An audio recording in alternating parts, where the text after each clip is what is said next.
رسول اللہ صلی اللہ علیہ وسلم فرماتے ہیں اوتیت علم الاولین والآخرین، اگلوں اور پچھلوں سب کا علم مجھے دیا گیا۔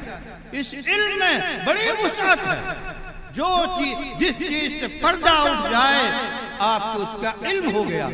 تو علم جو ہے دین کا ہو یا دنیا کا ہو، یہ تقسیم نہیں، علم اکائی ہے۔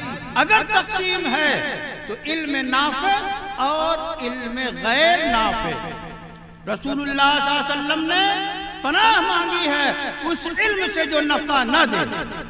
بہت بڑی دعا ہے یہ، چھوٹا سا لفظ ہے، رب کائنات سے رسول اللہ صلی اللہ علیہ وسلم دعا کر رہے ہیں، من علم لا ينفع، ایسا علم جو فائدہ نہ پہنچائے اس سے ہمیں محفوظ رکھیے۔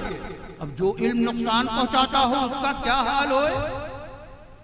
وہی حال ہوئے کہ غزہ میں معصوم بچوں کو، عورتوں کو، معصوم لوگوں کو، نہتھوں کو کتنی مہنگے ان ہتھیاروں سے جن کے بنانے، ان کے چلانے کا علم ان لوگوں کے پاس ہے، انہوں نے مس یوز کیا اور انسانیت کے لیے یہ مضر بن گئے۔